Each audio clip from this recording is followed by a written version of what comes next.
मुजफ्फराबाद से खबर शामिल करेंगे। वज़ीर आज़म के इंतखाब पर हाई कोर्ट ने हुक्म इम्तना जारी कर दिया। मुजफ्फराबाद हाई कोर्ट ने कानून साज असम्बली को पीर तक मजीद कार्रवाई से रोक दिया। तहरीक इंसाफ का हाई कोर्ट के फैसले के खिलाफ सुप्रीम कोर्ट जाने का फैसला। मजीद जानेंगे ब्यूरो चीफ मुजफ्फराबाद असलम मीर हमारे साथ मौजूद हैं। असलम, कहिएगा, हाई कोर्ट ने कानून साज असम्बली को पीर तक किसी भी किस्म की कार्रवाई से रोक दिया है? जी बिल्कुल, इस कबल के आज़ाद कश्मीर कानून साज असम्बली के इजलास में जो है नमाज जुम्मा का वक्फा हुआ था और उसके बाद जो है जब इजलास को बहाल किया गया यानी रिज्यूम किया गया तो उन्होंने फिर कायदे ऐवान के इंतखाब के लिए शेड्यूल जारी कर दिया। लेकिन इसके साथ ही आज़ाद कश्मीर हाई कोर्ट के दो रुकनी बेंच जस्टिस शाहिद बहार और जस्टिस एजाज पर मुश्तमिल ने एक इम्तनाई जारी किया। उन्होंने कहा कि सोमवार तक जो है कोई कार्रवाई न की जाए, यानी कि कायदे ईवान का इंतखाब अमल में न लाया जाए। और इस फैसले के खिलाफ जो है वो पाकिस्तान तहरीक इंसाफ यानी हुक्मरान जमात की जो लीगल टीम है वो उन्होंने मशवरे किए और उसके बाद वो एक पिटीशन फाइल करने जा रहे हैं। और इस सिलसिले में सुप्रीम कोर्ट ऑफ आज़ाद जम्मू और कश्मीर का जो अमला है वो वहां पे पहुंचा है और उसके साथ ही दो सीनियर जजेस जो हैं आज़ाद कश्मीर सुप्रीम कोर्ट के जस्टिस ख्वाजा मोहम्मद नसीम साहब और जस्टिस रजा अली खान साहब वो भी सुप्रीम कोर्ट पहुंच गए हैं। और अब हुक्मरान जमात की तरफ से ये कहना है कि उनका जो इजलास है वो आईनी और कानूनी है और इस हुक्म इम्तनाई के खिलाफ वो सुप्रीम कोर्ट में जो है वो दरखास्त दायर करेंगे और सुप्रीम कोर्ट से वो इस्तेमाल करेंगे कि इस इजलास को जो है जारी रखा जाए ताकि आज ही जो है वो कायदे ईवान का इंतखाब अमल में लाया जाए, वोटिंग हो और आज ही हलफ हो। उज़ैर, ठीक है, बहुत शुक्रिया आपका अपडेट करने के लिए असलम मीर। हुकूमती मुंतकिली के बाद बिजली सारिफीन को पहला झटका। नेपरा की ₹4.85 फी यूनिट बिजली की कीमत में इजाफे की मंजूरी। इजाफा अप्रैल के लिए फ्यूल एडजस्टमेंट की मद में किया गया। फ्यूल प्राइस एडजस्टमेंट का इत्तलाक के इलेक्ट्रिक सारिफीन पर नहीं होगा। तो हुकूमती मुंतकिली के बाद बिजली सारिफीन को पहला झटका मिल गया है। नेपरा की ₹4.85 फी यूनिट बिजली कीमत में इजाफे की मंजूरी और इजाफा अप्रैल के लिए फ्यूल एडजस्टमेंट की मद में किया गया है। ये नेपरा की जानिब से बताया गया और फ्यूल प्राइस एडजस्टमेंट का इतलाक के इलेक्ट्रिक सारिफीन पर नहीं होगा। पेट्रोलियम मसनूआत की कीमत में मुतवक्के इजाफे पर शहरियों का कहना है कि हुकूमत अवाम को रिलीफ दे। पेट्रोलियम मसनूआत की कीमतों में इजाफा न किया जाए। हम चाहते हैं कि पेट्रोल की कीमत कम हो, बस यही चाहते हैं हम लोग। जैसे पहले बोलते थे अभी भी कम होना चाहिए। बहुत महंगा पेट्रोल बढ़ रहा है, सोचना चाहिए, नई हुकूमत आई है उनको सोचना चाहिए कि पेट्रोल और सस्ता करें। उन्होंने महंगाई के खिलाफ आदम एतमाद जमा कराई थी तो कम से कम सस्ताई तो हो। गरीब आवाम मरेगी, खुदकुशियाँ करेगी और खुद जो है वो बस भिखारी ज़्यादा बढ़ते जाएंगे। पाकिस्तान का अल्लाह हाफिज़ है सर, भरोसा तो किसी में नहीं कर सकते हम। भाई जो खान साहब छोड़ के गए हैं वो तो अब इनको भुगतना पड़ेगा। उन्होंने जाते जाते 10 रुपए कम कर दिए थे, अब ये इनके ऊपर बोझ तो पड़ेगा, आवाम इनको बुरा भला कहेगी। ये तो वही हुआ को जो भी आएगा अपनी मनमानी करता रहेगा, वो अपनी जेबें भरता रहेगा। पेट्रोल तो महंगा करेगा ही है, इसके पास टाइम थोड़ा है ना, इसने नहीं कर रिकवरी करनी। कम करना चाहिए पेट्रोल, क्योंकि बाहर बैठे तो बातें कर रहे थे ये उनको भी दूसरी हुकूमत को भी कि पेट्रोल बढ़ रहा है, तो अब इनकी हुकूमत में बढ़ रहा है तो इन्हें देखना चाहिए ना कि क्यों बढ़ रहा है। हम यही रिक्वेस्ट करेंगे तेल सस्ता का कम से कम, पेट्रोल सस्ता होना चाहिए। इन्हों के आवाम का जीना जरा ना मुश्किल कर छड्या, की समझे हो? इन्ना क मुश्किल हो गया कि मारे बंदे तो वासा रोग ही नहीं। हुण पेट्रोल पवाना हुण तो ऐसिया मोटरसाइकिल कट्टन भी जरिया पानी तो चलन। इन्हों की मेहरबानी है या तेल सस्ता कर दें तो हालात बहुत खराब हो गए। वज़ीर आज़म शहबाज शरीफ ने FBR से टैक्स महसूलात के बारे में मुकम्मल रिपोर्ट तलब कर ली। वज़ीर आज़म शहबाज शरीफ से chairman FBR doctor Mohammad Ashfaq ने मुलाकात की और वज़ीर आज़म को मौजूदा टैक्स महसूलात की सूरत हाल पर ब्रीफिंग दी। वज़ीर आज़म ने FBR से टैक्स महसूलात के हवाले से मुकम्मल रिपोर्ट तलब कर ली। वज़ीर आज़म शहबाज शरीफ ने इत्तेहादी जमातों के सरबराहों को आज इफ्तार डिनर पर मदऊ कर लिया। काबीना को हतमी शक्ल भी दी जाएगी। साबिक सदर आसिफ अली जरदारी, बिलावल भुट्टो, खालिद मकबूल सिद्दीकी, खालिद मकसी, मौलाना फजलुर रहमान समेत दीगर रहनुमाओं को दावत दी गई है। ज़राए का कहना है कि मुलाकात में सियासी सूरत हाल के अलावा हुकूमत साजी के अमूर भी ज़ेर गौर आएंगे, जबकि काबीना की तश्कील को हतमी शक्ल दी जाएगी। ज़राए का कहना है कि काबीना के अरकान का ऐलान भी आज मुतवक्के है। पीटीआई रहनुमा फवाद चौधरी का कहना है कि शहबाज शरीफ को कुछ नहीं मिला तो घड़ी का इशू ले आए। पहले ये बताएं कि घड़ी का इशू है क्या। फवाद चौधरी ने मजीद कहा कि हुकूमत से खरीदी गई अपनी घड़ी फरोख्त करके इमरान खान ने क्या जुर्म किया।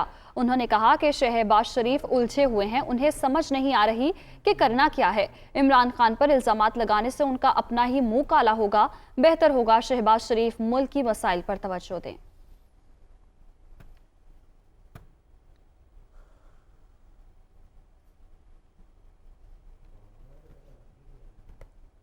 और पाकिस्तान मुस्लिम लीग नून की तर्जुमान मरियम औरंगजेब ने एहसास प्रोग्राम और पनागाहें बंद करने की खबरों की तरदीद कर दी है। एक बयान में मरियम औरंगजेब का कहना है कि बेनज़ीर इनकम सपोर्ट प्रोग्राम न सिर्फ जारी रहेगा बल्कि इसे मजीद तौसी दी जाएगी। कोई प्रोग्राम न बंद नहीं हुआ। अवाम की भलाई के हर मंसूबे को मजीद बेहतर बनाएंगे। वज़ीर आज़म नवाज शरीफ का शुरू करदा सेहत कार्ड इसी तरह चलता रहेगा। ये झूठ वो फैला रहे हैं जिन्हें वज़ीर आज़म की कुर्सी और कंटेनर पर झूठ बोलने की आदत है। नवाज शरीफ को डिप्लोमेटिक पासपोर्ट जारी करने से रोकने की दरख्वास्त इस्लामाबाद हाई कोर्ट में दायर कर दी गई। Chief justice Islamabad high court justice अतन मिनल्ला पीर के रोज समाअत करेंगे। दरखास्त गुजार नईम हैदर ने नवाज शरीफ की वतन वापसी पर गिरफ्तारी की इस्तदा की है। दरखास्त में मौक़िफ़ इख्तियार किया गया कि नवाज शरीफ सजा याफ्ता इश्तिहारी मुजरिम हैं, पासपोर्ट जारी करने से रोका जाए। नवाज शरीफ को वतन वापसी पर फौरी गिरफ्तार किया जाए। दरखास्त में नवाज शरीफ, सेक्रेटरी दाखिला, सेक्रेटरी खारजा को फरीक बनाया गया है। और चौधरी परवेज इलाही से रुकने कौमी असम्बली रियाज फतेहाना की मुलाकात, सियासी सूरत हाल, वज़ीर आला पंजाब के इंतखाब से मुतालिक बातचीत। पीटीआई और काफ लीग मुत्तहिद होकर वज़ीर आला का इलेक्शन लड़ रही है, ये कहना है परवेज इलाही का। नून लीग का हॉर्स ट्रेडिंग से जीतने का ख्वाब कभी पूरा नहीं होगा, ये भी कहा गया परवेज इलाही की जानिब से। जी हाँ, इस खबर से मुताल्लिक आपको बताएं, सियासी सूरत हाल, पीटीआई और काफ लीग मुत्तहिद होकर वज़ीर आला का इलेक्शन लड़ रही है, ये कहना था वज़ीर आला का। मुलाकात का मज़ीद अहवाल बताएंगे हमारे नुमाइंदे लियाकत अंसारी। जी लियाकत, आगाह कीजिए। जी बिल्कुल, हुकूमती इत्तेहाद के वज़ीर आला पंजाब के लिए उम्मीदवार चीफ परवेज इलाही से रुकन कौमी असम्बली रियाज फतेहाना है मुलाकात की। इस मुलाकात में साबिक़ सूबाई वज़रा महमूद रशीद, राजा बिशारत, डॉक्टर मुरादाबाद, राजा राशिद हफीज, ज़हीरुद्दीन, इम्तियाज शेख और दीगर भी हुए। इस मौके पर परवेज इलाही का कहना है कि तहरीक इंसाफ और मुस्तबिल कायदे-ए-आज़म मुत्तहिद होकर वज़ीर आला का इलेक्शन लड़ रही है। अरकान असम्बली से मुकम्मल रास्ते हैं।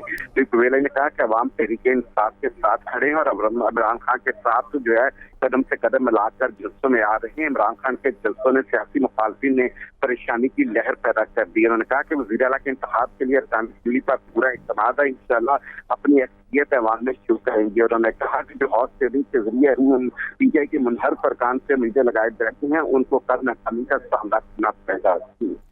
बहुत शुक्रिया आपका लियाकत अंसारी। अभी खबर आपको दें, कराची और लाहौर में बैंक मुलाजिमीन का हफ्ते की छुट्टी खत्म किए जाने पर एहतजाज। कराची में बैंक मुलाजिमीन का स्टेट बैंक हेड ऑफिस के सामने मुजाहिरा। वज़ीर आज़म हफ्ते की छुट्टी बहाल करने का ऐलान करे। मुजाहिरीन की जानिब से प्लेकार्ड्स उठाकर नारे लगाकर ये मुतालबा किया जा रहा है।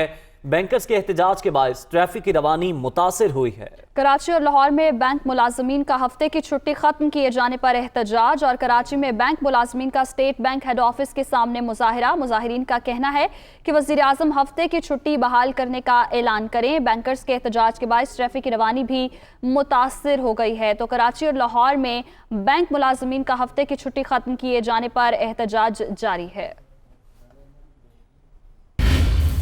पीपल्स पार्टी ने पंजाब के गवर्नर के लिए मखदूम अहमद महमूद को नामजद कर दिया। पार्टी क़यादत ने नई जिम्मेदारी से मखदूम अहमद महमूद को आगाह कर दिया। मखदूम अहमद महमूद पहले भी गवर्नर के ओहदे पर रह चुके हैं।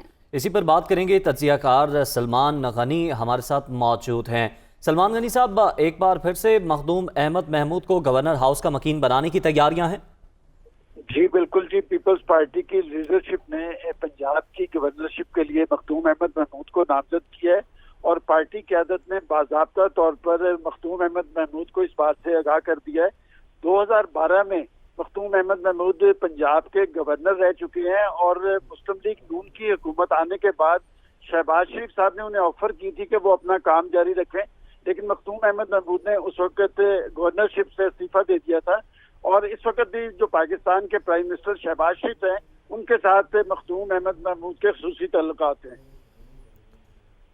ठीक है, यानी कि नून लीग के लिए भी ये फेवरेट नाम है जो कि मखदूम अहमद महमूद का है और उनको नामजद कर दिया गया। सलमान गनी साहब, आपका शुक्रिया अदा करेंगे। पीपल्स पार्टी की सीनियर रहनुमा शरी रहमान का कहना है कि साबित हो गया कि इमरान खान की हुकूमत के खिलाफ कोई आलमी साजिश नहीं हुई।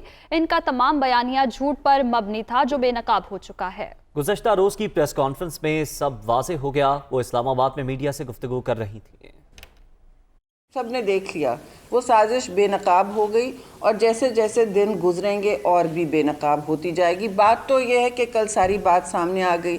ना नेशनल सिक्योरिटी एलामिया में या उनके मिनट्स में कभी साजिश की बात हुई। हसास इदारों ने, जिन रियासती ओहदों ने और ज़िम्मेदार ओहदेदारों ने ये देखा है, उन्होंने सारी बात वाज़ेह कर दी कि कोई आलमी साजिश नहीं थी। उन्होंने आपसे अड्डा नहीं मांगा, वो बात सामने आ गई है। ये सारा एब्सोल्युटली नॉट का बयानिया बिल्कुल बेनकाब हुआ है।